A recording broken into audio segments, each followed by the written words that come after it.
آخر جمعة من شهر رجب. اللهم نسألك وندعوك أن تشفي جميع مرضانا وترحم موتانا وأن تشرح صدورنا وتيسر أمورنا وأن تجعل هذه الجمعة فرجا وسعة في الرزق واستجابة لكل دعاء. اللهم يا آمين. صباح الورد والفل والياسمين، صباح الهنا والرضا والسعادة وراحة البال على عيونكم يا أجمل مملكة في الدنيا. أنا ريهام أحمد ودي قناتي. لو لسه أول مرة بتشوفي قناتي يا ريت فضلا منكم وليس أمرا مني طبعا تشتركوا في القناة. هنا علامة الاشتراك اللي بتظهر لكم تحت الفيديو باللون الأحمر، تضغطوا عليها هيطلع لكم 3 خيارات، اختاروا أول خيار فيهم هو الكل، عشان كل ما انزل فيديو جديد بوست جديد لايف جديد على القناة يوصلك إشعار بيا قلب أختك، تدخلي تنوريني بأحلى لايك من احلى اخت في الدنيا. هستنى لايكاتكم وتعليقاتكم. ربنا يديمكم نعمة في حياتي، احلى اخوات وصحاب في الدنيا بجد انتوا يعني. مش عارفة اقول لكم ايه، والله العظيم ربنا يجعل لكم نصيب من كل دعوة بتاخدوها مني يا رب، اللهم امين. في الايام المفترجة دي النهارده بقى كده جايه متحمسه جدا جدا جدا، وشكرا للتفاعل على الفيديو اللي فات. شكرا لكل اخ واخت اشتركوا في قناتي ونورتوني، والله العظيم القناه كده نورت بيكم واتشجعت جدا جدا جدا واتشرفت وجودكم ليا باشتراككم في قناتي على راسي من فوق. ربنا يديمكم نعمة في حياتي يا احلى اخوات وصحاب في الدنيا، ونفضل كده سنة طول العمر مع بعض لحد لما نكبر القناة كده وتبقى اكبر قناة، هقول ايه، قناة مليونية يا رب. النهارده بقى فيديو جديد. ادخلي برجلك اليمين، تعالي بقى نذكر الله كده في اول الفيديو ونصلي على النبي عليه افضل الصلاه والسلام. اللهم صل وسلم وبارك على سيدنا محمد، صلاه تنحل بها العقد وتنفك بها الكرب وياتي بها الفرج. طبعا احنا بدأنا كده في فيديوهات من رمضان، مشتريات وتنظيفات وحاجات من دي. المفروض السلسلة كانت نزلت لكم ورا بعضيها، لكن بكرة المدارس، كل سنة وانتم طيبين، خلاص بكرة صحيان بدري بقى ومدارس يعني الواحد كده ما لحقش ان هو يشم نفسه حتى. فقلت بقى الحق نفسي كده، وعندي الشنط بتاعت الولاد لازم تتغسل ولازم كده تبقى نظيفة قبل ايه ما ندخل على المدارس كده، او قبل اول يوم من المدرسة. فقلت اقوم اتشجع بقى بيكم كده، انزل لكم فيديو حلو كده يشجعكم تاخدوا منه طاقة ايجابية، تشجعكم انكم تقوموا بقى تشوفوا اللي وراكم كده. فجبت الشنط بتاعت الولاد وحطيتها اول دور كده، شغلت الغسالة عليهم، قلت اغسلهم في الغسالة. لكن شنطة ريماس فاتحة جدا جدا، فبتضايقني الصراحة. ريماس طول الدراسة بغسل لها شنطتها كل اسبوع، يعني كل اسبوع في الغسيل بتاع اللي هو بتاع اليونيفورم بتاع المدرسة، اقوم ايه غسله لها الشنطة. فالشنطة بتاعتها بتحتاج كلور، بقوم جايبة كيس الكلور كده كده وبعدين اقوم كباه على الشنطة، بحيث اي بقعة بقى اي حاجة كده ببص الاقيها بتفك لوحدها، يعني بتضيع لوحدها. لان طبعا انتوا عارفين مكان اللي حاططينهم الشنط كده بيخليهم في الحوش، يقوموا حاطين الشنط في الارض، فبتبقى مبقعة بقى وبتبقى شكلها مش لطيف خالص، فبتحتاج اللي هي يتحط لها اي منظف. فانا بستخدم لها الكلور بيخليها يعني بيرجعها جديدة. فاول حاجه بقى مليت الغساله، شطفتها الاول ومليت الغساله. هنا بقى الكلور كان هيتكب على هدومي. ومليت الغساله وقمت حاطه الشنط. فاخدت شنطه رماس كده وقلت اخدها كده على ايدي، يعني اغسلها فم كده على ايدي بالفرشه، بحيث اي بقعه ولا اي حاجه ما تبقاش ماسكه فيها، ابقى متاكده ان هي ايه نضفت. وبعدين كده احطها في الغساله. طبعا الشوزات طبعا اتغسلت وهدوم المدرسة جاهزة ومغسولة، فاضل بس ان انا هكوها لهم بأمر الله.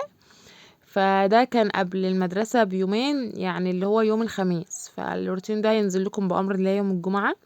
هيبقى المدرسة يعتبر يوم السبت، هما عندهم المدرسة يوم السبت على طول. فقلت الحق نفسي بقى كده يوم الخميس علشان الشنط والشوزات بتاعتهم تلحق تنشف، لان بياخدوا وقت كبير في النشفان. وانا الصراحة كنت قاعدة وساهية، يعني كنت ساهية خالص، مش فاكرة ان في شنط عاوزة تتغسل، مش فاكرة ان الشوزات مثلا. فالحمد لله ان انا افتكرت يعني وغسلتهم لهم، ويعتبر هما يعني انا بكلمكم النهاردة هما ناشفين الحمد لله. خلاص بقى كنت شغلت الغسالة وحطيت فيها الشنط، قلت يعني ايه تشتغل دور كده على بال ما اعمل اي حاجة تانية في المطبخ. كان عندي مواعين محتاجة ان هي تتغسل، قلت اغسلها. كان عندي البوتاجاز محتاج ان هو يتغسل، والرخامة محتاجة تتظبط، يعني هنعمل شوية حاجات كده ناخد بيهم طاقة ايجابية كده وتشجعي بيهم كده وتقومي كده من التكتكة اللي انت قاعدة فيها دي. طبعا كلنا متكتكين اليومين اللي فاتوا من دول، لكن في حاسة ان في تحسن شوية كده في الجو. ما صدقت بقى اليوم اللي بالاقيه دفى شوية باقوم أعمل اللي ورايا كله. طبعًا في حاجات كده تحسوا إن هي يوميًا لازم تتعمل، يعني غسيل المواعين يوميًا، مثلًا ترويق الشقة ده بتبقى حاجة يومية، بس في حاجات كده بنأجلها لحين إن الجو يهدى يعني ونقوم نقدر إن إحنا نقوم من تحت البطاطين. فقُلت بقى إيه أغسل شوية المواعين دول مش كتير يعني، مش هياخدوا وقت معايا على بال ما إيه يكون الدور بتاع الغسالة خلص، يعني يكون الشنط اتغسلت وكده، أكون خلّصت شوية المواعين دول. أهم حاجة بقى لو لسه بتشوفيني أول مرّة بجد تأكدي إن اشتراكِك يعني هيفرق معايا جدًا. شكرًا والله العظيم مش قادرة أقول لكم يعني إيه باشكركم قد الدنيا كلّها. حسّيت إن أنا متحمسة النهارده في تنزيل الفيديو من الفيديو اللي فات. الفيديو اللي فات الحمد لله جاب مشاهدات حلوة واترفع نوعًا ما باللايكات بتاعتكم على فكرة، لايكاتكم هي اللي بترفع الفيديو، فأنا محتاجة لايكات ومحتاجة وقفتكم من جنبي بقى كده ودعوة حلوة بقى كده ولكم بالمثل في الأيام المفترجة دي. وكل سنة وانتم طيبين، خلاص بقى رمضان على الأبواب، نبدأ بقى تنظيفات رمضان. مش عارفة حاسة إن أنا لو بدأتها دلوقتي بدري وحاسة إن أنا لو اتأخرت شوية هابقى يعني ضغطت نفسي، ومن الناحية التانية إن اليوتيوب بيبقى شايف مثلًا إيه، إن رمضان جاي، يعني أنتم فاهمين، عاوزة أفهمكم حتة، إن رمضان جاي، فتنضيفات رمضان دي بيبقى مركّز عليها، إنه يرفع الفيديوهات أو يرفع القنوات بتاعة تنضيفات رمضان، اللي منزّلة يعني بمعنى أصح تنضيفات رمضان. فكل وقت كده بيبقى ليه مرحلة معيّنة في اليوتيوب، فأنا حابة إن أنا أنزّلهم بحيث إن أنتم تشجعوا وتعملوا تنضيفاتكم بدري. وبارجع تاني أقول ده بدري أوي، الولاد هيبهدلوا الدنيا هتتبهدل على بال ما يكون ده لسه شهر، يعني معانا لسه شهر شعبان، كل سنة وأنتم طيبين. فمش عارفة الصراحة، بأمر الله هو المفروض إن أنا هابدأ فيها الأسبوع ده، يعني تنضيفات بقى هابدأ فيها الأسبوع ده، لإن كذا حاجة في الشقة محتاجة إن هي تتعمل، وبالنسبة للتنضيفات دي بتبقى تنضيفات عميقة بتاخد وقت، يعني مثلًا الأوضة الواحدة محتاجة يوم كامل، وغير مثلًا غسيل السجاد هيحتاج وقت برضه، فإحنا هناخد وقت طبعًا في التنضيفات. بأمر الله كده إن حيانا ربنا وادانا عمر هابدأ فيه الأسبوع الجاي على طول، يعني بأمر الله عشان تاخدوا بقى power كده من الفيديوهات، واللي وراها حاجة تقوم تعملها وما نأجلش أي حاجة كده. قُلت بقى إيه، هابدأ فيهم، ولو حاجة اتبهدلت أو مثلًا الولاد بهدلوا حاجة والّا كده، هُم كده الدراسة هتبدأ ومش هيبقوا موجودين أكتر الوقت في البيت، وربنا يخلّيهم يعني ويبهدلوا وإحنا إيه، نعمل وراهم. فبأمر الله كده ربنا يقوينا ويعيننا كلنا على المرحلة اللي جاية. على إيه بقى اليومين بقى اللي جايين اللي هُم بتوع التنضيفات دي، لإنها بتبقى واخدة طبعًا مجهود كبير جدًا، جدًا في السقعة دي، فمحتاجين power جامد، يعني محتاجين كده حاجة تدّينا power كده إن إحنا نقوم من مكاننا. كنت بقى دخلت على المواعين هنا، طلّعت على طول إيه، الأول المواعين من الحوض، فضّيت الحوض الأول، لإن كان في بقايا أكل قُلت أنضّفها الأول وشِلت بقايا الأكل بقى في الكيس بتاع الطيور، لإن اللي متابعني عارف إن أنا إيه، باربّي طيور وكده، فما باتخلّصش من أي بقايا أكل في الزبالة أعزكم الله.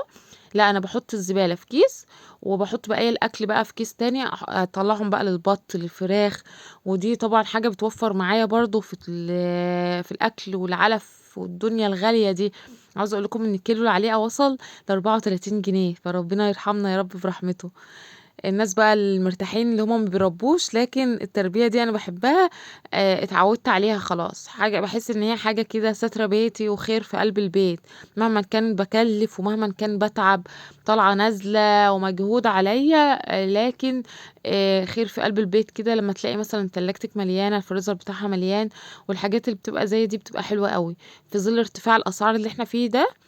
بيفرق جدًا على فكرة، مثلًا لو عندِك مثلًا فراخ بيضا، عندِك الفراخ اللي هي البلدي، أي حاجة عندِك في البيت بتنفع بقى في الوقت اللي إحنا فيه ده. وعاوزة أقول لكم معلومة كمان، طبعًا هتلاقي أكيد أكتركم عارفينها، إن مهمًا كان العلف غالي أو الكتكوت غالي أو البطاية اللي أنتِ هتجيبيها عُمر يوم أو عُمر مثلًا أسبوع غالية، لكن بتحسي بتوفير كبير جدًا، غير لمّا تروحي تشتريها كده وهي كبيرة، بتحسي يعني إيه، زي ما بيقولوا كده ضلعة في السعر بتاعها، بيضلعِك كده من مصروف الأسبوع أو مصروف الشهر. فأنا بس باقول لكم الكلمتين دول عشان تتحمسوا، عشان أنا باحب التربية، فباحب كل اللي باقعد أتكلم معاه أقعد أتكلم كده عن التربية والطيور والحاجات اللي زي دي، اللي بتبقى أساسًا بابقى حاباها بمعنى أصح. هنا كنت خلاص يعني خلّصت المواعين وشطفت الحوض بتاعي، ودخلت بقى كده أشوف الشنط اتغسلت والّا لأ، لقيت خلاص الدور خلص واتغسل، فهاحط دور تاني وبعد كده بقى هامسك الشنط أشطفها بقى في الحمام، بحيث إن لو لقيت أي بقعة والّا أي حاجة أطلّعها برضه بالفرشة كده وأنا واقفة، ما تاخدش وقت معايا برضه، لإن الغسالات ما بتعملش زي مثلًا إيه، أمّا بتبقي غاسلة الحاجة بالفرشة مأكدة عليها كده. هانقي بقى الهدوم كلّها اللي لونها فواتح، أنا باحط دور بدور، مش فاتح مع غامق خالص، حتى لو حطيت فاتح مع غامق بيبقى حسب بقى درجة الاتساخ بتاعة الهدوم ذات نفسها. يعني ما باحطش مثلًا هدوم اللي هي بتبقى متوسخة أوي مع هدوم نضيفة لأ، باحاول بقدر الإمكان إن يبقى في درجات كده، وطبعًا ماما معوداني كده من الغسالات بقى اللي هي الstainless بتاعة زمان، ما كانش في بقى الغسالات اللي هي نُص أوتوماتيك والأوتوماتيك كامل، يعني كانت ناس معيّنة بقى اللي عندها الحاجات دي، مش أكتر الناس يعني كنتم هتلاقوها إن هي عندها غسالة اللي هي الغسالة الفوق أوتوماتيك والغسالة الأوتوماتيك كاملة وكده. فكان عندنا الغسالة اللي هي الstainless دي العادية بقى اللي إحنا بنقف ونغسل فيها ونشطف بقى في الطشت أو في الطبق والحاجات اللي زي دي. فماما كانت معوداني بقى إن لو الغسيل بتاعي مش درجات ألوان أعمله درجات بقى نضافة، يعني مثلًا الهدوم دي ما اتلبستش غير حاجة واحدة مرة واحدة أو هدوم خروج تتحط مع هدوم نضيفة، مش بقى مع الهدوم اللي هي بتبقى متوسخة أوي أو العيال مثلًا موسخينها أوي، لأ، وباحاول بقدر الإمكان إن الهدوم بتاعة الولاد تتحط في أول دور. أخدت بقى الشنط كده ودخلت بيهم على الحمام، غسلتهم غسلة حلوة بقى وشطفتهم شطفة حلوة كده، وهاحطهم إن هُم يتصفّوا براحتهم خالص، وبعد كده إيه هاطلّعهم بقى علشان ما يبلّلوش الهدوم، لإن الهدوم بتبقى متنشفة، فالشنط طبعًا بتتنشّر على بلكونة واحدة، لإن أنا ما عنديش بلكونة، فبانشّر في الدور التالت في البلكونة اللي هي على السطح، فالهدوم بقى هاعلّقها يعني مع الشنط وكده، فقُلت أحطّهم يتصفّوا كده على بال ما أخلّص الهدوم كلّها تكون اتصفّت براحتها، وبعدين إيه أطلّعها بقى إيه أنشّرها. دخلت بقى على الرخامة كان محتاجة إن هي تتضبّط كده كذا حاجة تتضبّط فيها، نضّفت الرف ده اللي أنا باحط فيه الكوبايات، طبعًا طول ما إحنا واقفين في المطبخ لازم الحاجة اللي ما بتبقاش محطوطة مكانها نحاول بقدر الإمكان إن إحنا نشيلها ونحطها مكانها، بنبقى واقفين كده ساعات بقى مثلًا نحط علبة هنا مش مكانها، نحط مثلًا طبق هنا ما كانش مكانه أساسًا إن هو يتحط هنا، بييجي علينا بقى طبعًا وقت وإحنا واقفين في المطبخ لازم الحاجة دي تحصل. فباحاول بقدر الإمكان وأنا واقفة في المطبخ أضبّط دنيتي، مثلًا أرجّع كل حاجة مكانها، التوابل ترجع مكانها، مثلًا معلقتين محطوطين هنا أشيلهم وأحطهم في الناحية التانية، كده على كده، لحد ما الرخامة بتاعتي تنضف كده وما يبقاش عليها أي حاجة. كان عليها برضه الصينية بتاعة ماما على فكرة كنت حاطاها كده علشان أبقى فاكراها إن أنا ما انساهاش، لمّا يبقى حاجة كده مش حابة إن أنا أنساها أو حاجة محتاجة إن أنا آخُدها عند ماما مثلًا مش حابة إن أنا أنساها وأنا ماشية، لإن بيسهى علينا يعني وبننسى الحاجة، فباقوم حاطاها كده قدّامي على الترابيزة، على الرخامة، فحطيتها كام يوم على الرخامة كده علشان وأنا رايحة عند والدتي يعني آخُدها، وبعد كده أمّا عملت الروتين ده طلّعتها بقى على الترابيزة علشان أنا كنت رايحة عند ماما في الوقت ده، قُلت أخلّص اللي ورايا الأول وبعدين إيه، أطلع بقى إيه، أروح عند ماما على طول، أبقى خلّصت بقى شقتي، أبقى ضبّطت دنيتي، والحق كمان أروح عند ماما يوم كده قبل ما المدارس تبدأ. كان خلاص الدور بتاع الغسالة خلص، وباخد بقى أصفّي كده شوية على قد ما أقدر كده، والحاجة اللي بتبقى تقيلة على فكرة أنا ما باصفّيهاش، زي ما أنتم شايفين كده، باخد من اللي هو اللهم ذكّرني، من الناحية اللي هي بتاعة الغسيل، باقوم حاطة في بتاعة التجفيف على طول.